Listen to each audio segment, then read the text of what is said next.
21 வயதான ஒரு பீகாரை சார்ந்த இளைஞர், ஒரு டெலிவரி பாய். பிஹாரி என்கிற இந்த வார்த்தையை கெட்ட வார்த்தையாக, கொச்சையாக பயன்படுத்தக்கூடிய பல்வேறு நபர்கள் அந்த பிஹாரி என்கிற அந்த உணர்வை ஏதோ ஆடு மாடுகள் போன்று நடத்தக்கூடிய இந்த விஷயத்தை பல்வேறு இடங்கள்ல நீங்க பார்த்திருப்பீர்கள். ஆனால் அதே பிஹாரி என்கிற வார்த்தையை வைத்து ஒரு போலீஸ் கான்ஸ்டபிள் 21 வயதான ஒரு இளைஞரை சுட்டுக் கொன்றதை கேட்டீர்களா? டெல்லியில் இது நடந்திருக்கிறது. பாண்டவ் குமார், ஒரு டெலிவரி பாய், 21 வயதான டெலிவரி பாய். அவருடைய நண்பர், அவரும் டெலிவரி பாய் தான் போல. அவருடைய நண்பருடைய குழந்தை, 4 வயது குழந்தை, அவருடைய பிறந்த நாள். நைட்டு 2 மணி இருந்திருக்கும்.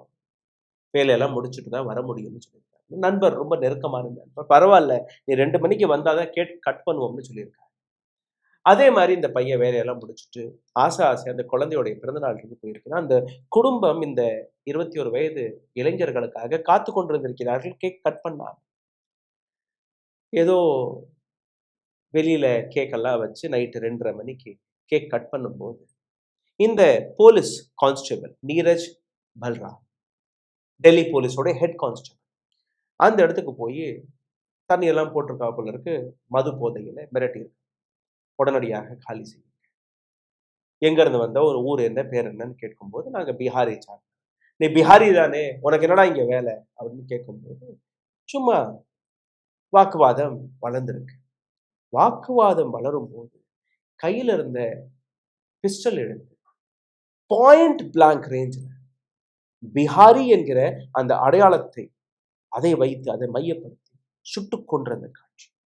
இந்த கதை எந்த அளவில் ஒரு வெறித்தனத்தை இவர்கள் உருவாக்கி இருக்கிறார்கள். ஒரு சமுதாயம் இன்னொரு சமுதாயம், ஒரு மாநிலம் இன்னொரு மாநிலம், மொழியை வைத்து, ஜாதியை வைத்து, அடையாளங்களை வைத்து போலீஸ் அதிகாரிகளையே கொல்லக்கூடிய நிலையில் இன்னைக்கு இந்தியா மாறிவிட்டது என்றால் இதை நாம் எப்படி பார்க்க முடியும்? எந்த விதமான நாட்டை நாம் உருவாக்கி விட்டோம் என்கிற இந்த கேள்வி